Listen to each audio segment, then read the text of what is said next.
নাবালিগ অবস্থায় যার বাচ্চা মারা যায়, ওই বাচ্চাগুলিকে আল্লাহ পাক রব্বুল আলামিন কিয়ামতের ময়দানে বাপ মার জন্য বহুত বড় সুপারিশকারী বানায়। বাচ্চাগুলি আল্লাহর কাছে ডাক দেয়া কয়, মালিক, ও মালিক, তুমি আমারে দুনিয়াতে পাঠাইছো, পাঠানোর সময় আমার মা কত কষ্ট করছেন, জান বের হয়ে যায় অবস্থা। এরপরে আমি দুনিয়াতে আসলাম, এত কষ্ট আমি মাকে দিলাম, কিন্তু মার কোনো খেদমত আমি করতে পারলাম না, আমার মা ঋণ আমি শোধ করতে পারলাম না।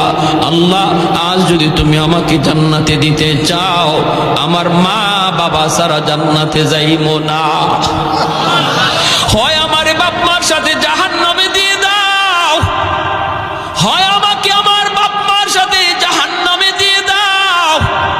রব্বুল আলামিন তখন বলে, বান্দারে, আমি আল্লাহর আদত হচ্ছে জাহান্নামীকে জান্নাতে দেওয়া, কিন্তু